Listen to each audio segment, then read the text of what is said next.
Hey guys, this is Cardinal Bird 5. Today I wanted to go over some budget players and some possible players that you should invest to starting out in Diamond Dynasty for a few different reasons. Number one, I think there's a good chance they'll be getting upgrades eventually down the road. And number two, I don't think their attributes will fluctuate as much, especially on the defensive end. So what does that mean? That means they really can only go up with inside edge. So starting out, we're going to take a look at Yadier Molina, and he's going to be a silver player. Yeah, he might be somewhat pricey in the beginning, but it might be worth it to go out to get him because he is going to be more valuable this year. Catcher defense is going to be more valuable this year because last year the arm strength actually had some kind of glitch to it, and it really did not even matter. This year it matters even more. And if you guys watched my snapback throw video, that's another reason it's going to be important to have a good catcher.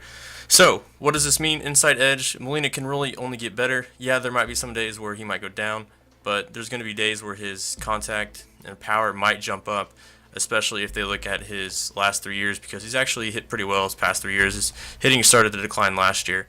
So, yeah, he might have some favorable matchups in the inside edge. So, you guys definitely want to invest in him. He is a silver player, but he could be a gold eventually down the road. All right, now we're going to go look at some third basemen.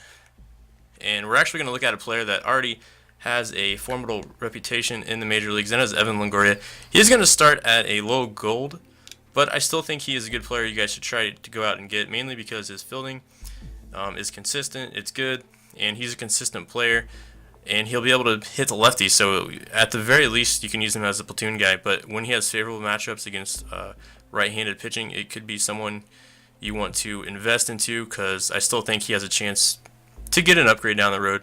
But, keep in mind the inside edge is one of the main reasons I'm pointing out some of these players. So yeah, take a look at Evan Longoria and definitely think about investing into him early on in your Diamond Dynasty career. Next, we're going to look at another third baseman. We're going to keep it in the American League. And it's going to actually be on Kansas City, Mike Moustakas. Coming in at 79 overall, definitely a budget player. He does bat left-handed, and he has I shouldn't say good, but above average hitting against righties. Fielding is, again, one factor I'm consistently looking at because they're not going to change fielding with inside edge, and they don't change fielding too much with the live roster updates. So, what does this mean? Moustakas really can only go up.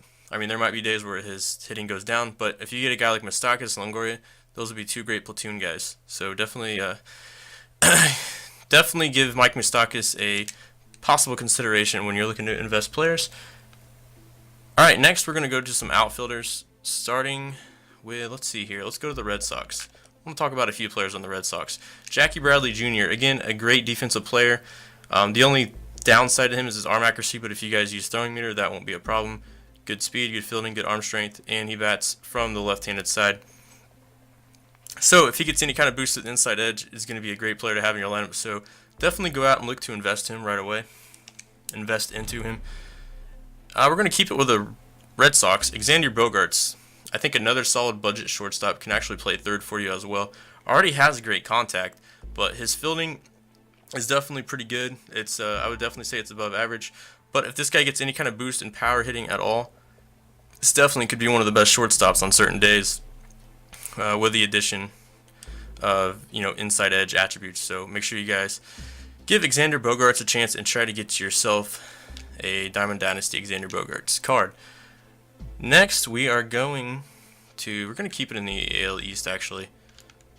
Who else can we talk about? Why don't we go to the Toronto Blue Jays and talk about Mr. Pilar here, Kevin Pilar, another great defensive center fielder.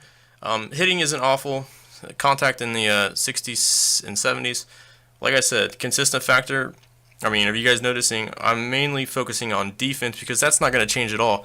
His rating is not going to change much, and for the most part, it's only going to go up.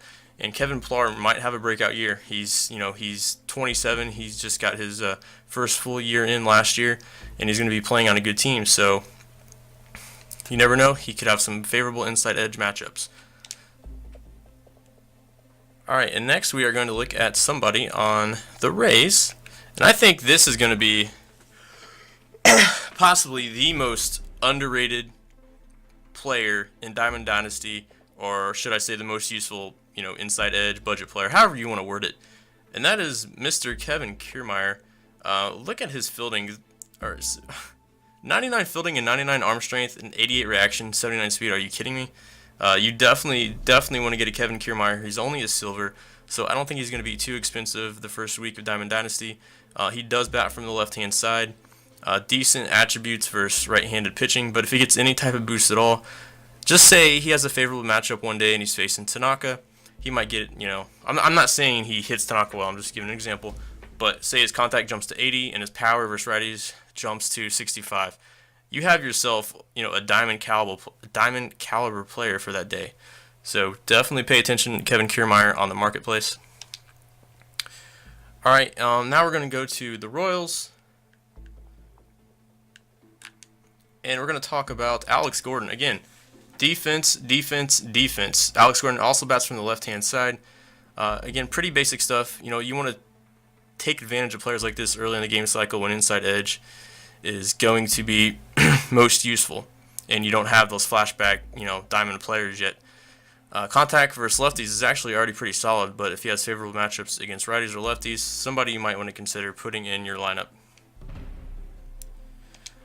Alright, now we're going to look at some right fielders, or a right fielder I should say, and we're going to go to the A's. Mr. Josh Reddick. 79 overall, a good budget silver player starting out. Decent attributes against right-handed pitching, but again, solid defense. And that's not going to change much, guys. He's a solid defender, and he might have a breakout year. So look out for him, not only inside edge, but in the live roster updates as well. And we have one more player for you guys, and it's going to be on D-backs. Now, I think this might be one of the most underrated players in the game. I think this is kind of like another Cargo, and that is David Peralta. He's going to come in at 82 overall. He's going to be a silver. Fielding, this is kind of suspect, but I think this is the one exception because he's going to start out with such great hitting. 94 contact and 80 power. That is some of the best hitting for an outfielder in the game. So definitely a great platoon guy to have. So definitely try to get your hands on a David Peralta. And that's going to do it for the video, guys. I hope you guys enjoyed it. If you guys have any more to add, feel free to comment and let me know. This is Cardinal Bird 5 signing out. Peace.